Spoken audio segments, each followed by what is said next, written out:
my name is Lily Marie. Welcome if you are new. If you are already subscribed, welcome back. I'm so happy that you're here with me again. You might notice that we have a different background today. I hope it's not too distracting. If you like it better, I'd love to hear it in the comments below, but if you don't, I'm asking for a little bit of grace because God evolves and moves and works in ways that we cannot understand sometimes. We have to adjust and we have to prepare for the things that God brings into our lives, and this is where I'm at this moment. We're going to continue where we left off. 1 Kings chapter 5, preparation for building the temple. And the Bible reads, when Hiram, king of Tyre, heard that Solomon had been anointed king to succeed his father David, he sent his envoys to Solomon, because he had always been on friendly terms with David. Solomon sent back this message to Hiram. You know that because of the wars waged against my father David from all sides, he could not build a temple for the name of the Lord, his God, until the Lord put his enemies under his feet. But now the Lord my God has given me rest on every side, and there is no adversary or disaster. I intend, therefore, to build a temple for the name of the Lord my God, as the Lord told my father David when he said, your son whom I will put on the throne in your place will build a temple for my name. So give orders that cedars of Lebanon be cut for me. My men will work with yours, and I will pay you for your men whatever wages you set.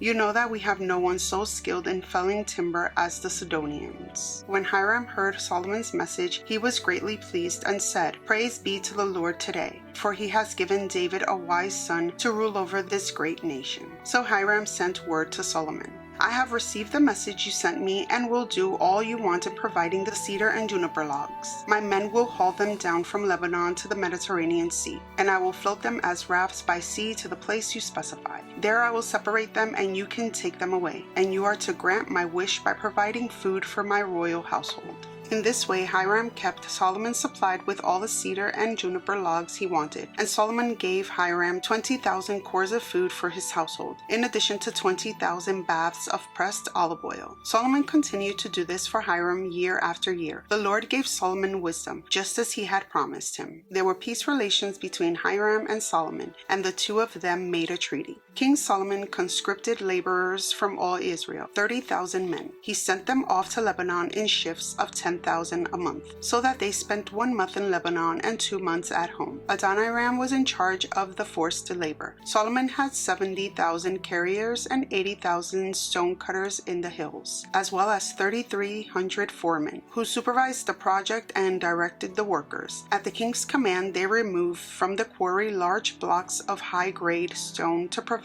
a foundation of dressed stone for the temple. The craftsmen of Solomon and Hiram and workers from Byblos cut and prepared the timber and stone for the building of the temple. 1 Kings chapter 6, Solomon builds the temple. In the 480th year after the Israelites came out of Egypt, in the 4th year of Solomon's reign over Israel, in the month of Ziv, the 2nd month, he began to build the temple of the Lord. The temple that King Solomon built for the Lord was 60 cubits long, 20 wide, and 30 high. The portico at the front of the main hall of the temple extended the width of the temple, that is 20 cubits, and projected 10 cubits from the front of the temple. He made narrow windows high up in the temple walls. Against the walls of the main hall and inner sanctuary, he built a structure around the building in which there were side rooms. The lowest floor was 5 cubits wide, the middle floor 6 cubits, and the third 7. He made offset ledges around the outside of the temple so that nothing would be inserted into the temple wall. In building the temple, only blocks dressed at the quarry were used, and no hammer, chisel, or any other iron tool was heard at the temple site while it was being built. The entrance to the lowest floor was on the south side of the temple. A stairway led up to the middle level and from there to the third. So he built the temple and completed it, roofing it with beams and cedar planks. And he built the side rooms all along the temple. The height of each was 5 cubits, and they were attached to the temple by beams of cedar. The word of the Lord came to Solomon. As for the temple you are building, if you follow my decrees and observe my laws and keep all my commands and obey them, I will fulfill through you the promise I gave to David your father, and I will live among the Israelites and will not abandon my people Israel. So Solomon built the temple and completed it. He lined its interior walls with cedar boards, paneling them from the floor of the temple to the ceiling. and covered the floor of the temple with planks of juniper. He partitioned off 20 cubits at the rear of the temple with cedar boards from floor to ceiling to form within the temple an inner sanctuary, the most high place. The main hall in the front of the room was 40 cubits long. The inside of the temple was cedar, carved with gourds and open flowers. Everything was cedar, no stone was to be seen. He prepared the inner sanctuary within the temple to set the Ark of the Covenant of the Lord there. The inner sanctuary was 20 cubits long, 20 wide, and 20 high. He overlaid the inside with pure gold, and he also overlaid the altar of cedar. Solomon covered the inside of the temple with pure gold, and he extended gold chains across the front of the inner sanctuary, which was overlaid with gold. So he overlaid the whole interior with gold. He also overlaid with gold the altar that belonged to the inner sanctuary. For the inner sanctuary he made a pair of cherubim out of olive wood, each 10 cubits high. One wing of the first cherub was 5 cubits long, and the other wing 5 cubits. 10 cubits from wingtip to wingtip. The second cherub also measured 10 cubits. From the two cherubims were identical in size and shape. The height of each cherub was 10 cubits.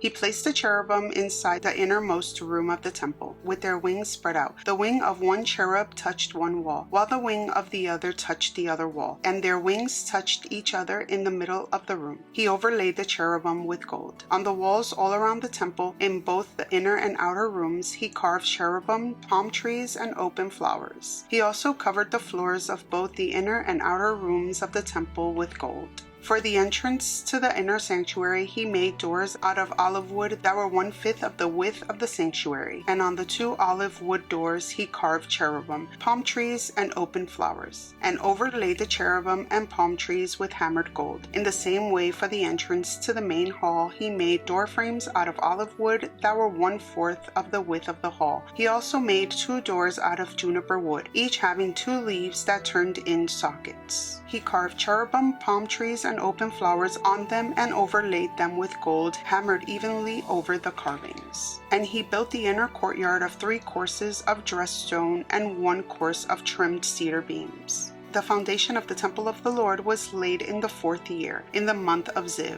In the 11th year, in the month of Bul, the 8th month, the temple was finished in all its details according to its specification. He had spent 7 years building it. 1 Kings chapter 7, Solomon builds his palace.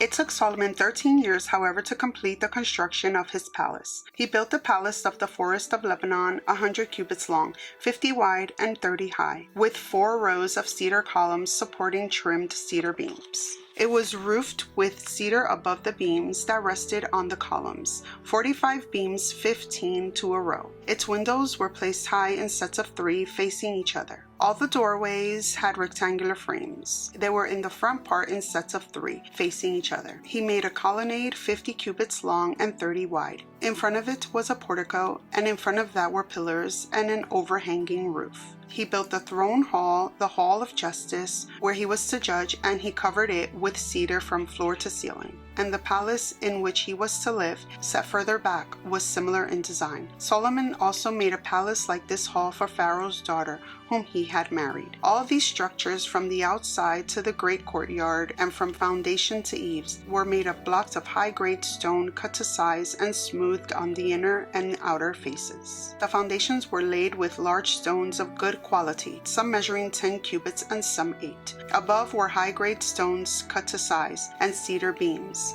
A great courtyard was surrounded by a wall of 3 courses of dressed stone and 1 course of trimmed cedar beams, as was the inner courtyard for the temple of the Lord with its portico.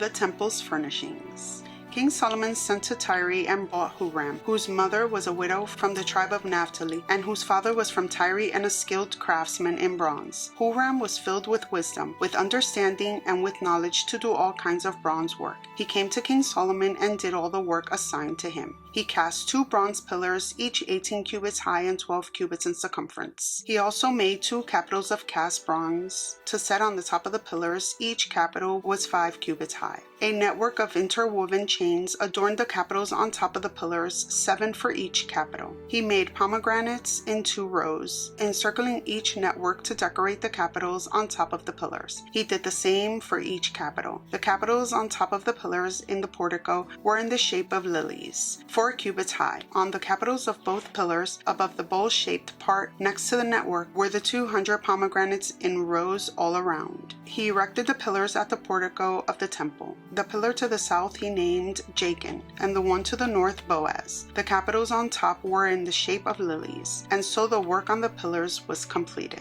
He made the sea of cast metal circular in shape, measuring 10 cubits from rim to rim and 5 cubits high. It took a line of 30 cubits to measure around it. Below the rim, gourds encircled it, 10 to a cubit. The gourds were cast in 2 rows in one piece with the sea. The sea stood on 12 bowls, 3 facing north, 3 facing west, 3 facing south, and 3 facing east. The sea rested on top of them, and their hindquarters were toward the center. It was a handbreadth in thickness, and its rim was like the rim of a cup. Like a lily blossom, it held 2,000 baths. He also made 10 movable stands of bronze. Each was 4 cubits long, 4 wide, and 3 high. This is how the stands were made. They had side panels attached to uprights. On the panels between the uprights were lions, bulls, and cherubim, and on the uprights as well. Above and below the lions and bulls were wreaths of hammered work. Each stand had 4 bronze wheels with bronze axles, and each had a basin resting on 4 supports cast with wreaths on each side. On the inside of the stand there was an opening that had a circular frame 1 cubit deep. This opening was round, and with its basework it measured 1.5 cubits. Around its opening there was engraving. The panels of the stands were square, not round. The 4 wheels were under the panels, and the axles of the wheels were attached to the stand. The diameter of each wheel was 1.5 cubits. The wheels were made like chariot wheels. The axles, rims, spokes, and hubs were all of cast metal. Each stand had 4 handles, 1 on each corner, projecting from the stand. At the top of the stand there was a circular band 0.5 cubit deep. The supports and panels were attached to the top of the stand. He engraved cherubim, lions, and palm trees on the surface of the supports and on the panels, in every available space with wreaths all around. This is the way he made the 10 stands. They were all cast in the same molds and were identical in size and shape. He then made 10 bronze basins, each holding 40 baths and measuring 4 cubits across, 1 basin to go on each of the 10 stands. He placed 5 of the stands on the south side of the temple and 5 on the north. He placed the sea on the south side at the southeast corner of the temple. He also made the pots and shovels and sprinkling bowls. So Huram finished all the work he had undertaken for King Solomon in the temple of the Lord. The 2 pillars, the 2 bowl-shaped capitals on top of the pillars, the 2 sets of network decorating the 2 bowl-shaped capitals on top of the pillars, the 400 pomegranates for the 2 sets of network, 2 rows of pomegranates for each network decorating the bowl-shaped capitals on top of the pillars, the 10 stands with their basins, the sea, and the 12 bowls under it, the pots, shovels, and sprinkling bowls. All the objects that Huram made for King Solomon for the temple of the Lord were of burnished bronze. The king had them cast in clay molds in the plain of the Jordan between Succoth and Zarethan. Solomon left all these things unweighed because they were so many, the weight of the bronze was not determined. Solomon also made all the furnishings that were in the Lord's temple: the golden altar, the golden table on which was the bread of the presence, the lampstands of pure gold, 5 on the right and 5 on the left, in front of the inner sanctuary, the gold floral work and lamps and tongs, the pure gold basin, wick trimmers, sprinkling bowls, dishes, and censers, and the gold sockets for the doors of the innermost room, the most holy place, and also for the doors of the main hall of the temple. When all the work King Solomon had done for the temple of the Lord was finished, he brought in the things his father David had dedicated, the silver and gold and the furnishings, and he placed them in the treasuries of the Lord's temple. 1 Kings chapter 8, the ark brought to the temple. Then King Solomon summoned into his presence at Jerusalem the elders of Israel, all the heads of the tribes and the chiefs of the Israelite families, to bring up the ark of the Lord's covenant from Zion, the city of David. All the Israelites came together to King Solomon at the time of the festival in the month of Ethanim, the 7th month. When all the elders of Israel had arrived, the priests took up the ark, and they brought up the ark of the Lord and the tent of meeting, and all the sacred furnishings in it. The priests and Levites carried them up, and King Solomon and the entire assembly of Israel that had gathered about him were there before the ark, sacrificing so many sheep and cattle that they could not be recorded or counted. The priests then brought the ark of the Lord's covenant to its place in the inner sanctuary of the temple, the most holy place, and put it beneath the wings of the cherubim. The cherubim spread their wings over the place of the ark and overshadowed the ark and its carrying poles. These poles were so long that their ends could be seen from the holy place in front of the inner sanctuary, but not from outside the holy place, and they are still there today. There was nothing in the ark except the 2 stone tablets that Moses had placed in it at Horeb,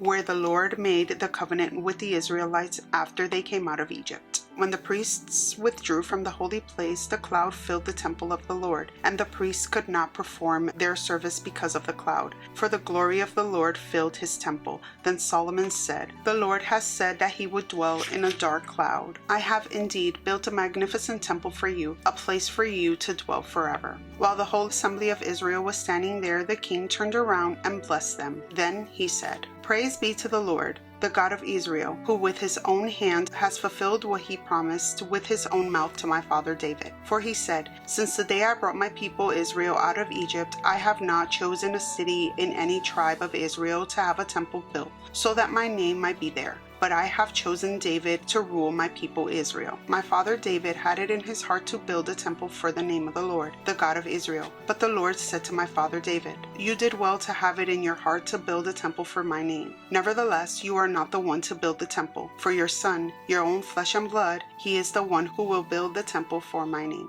The Lord has kept the promise he made. I have succeeded David my father, and now I sit on the throne of Israel, just as the Lord promised. And I have built the temple for the name of the Lord, the God of Israel. I have provided a place there for the ark, in which is the covenant of the Lord that he made with our ancestors when he brought them out of Egypt." Solomon's prayer of dedication.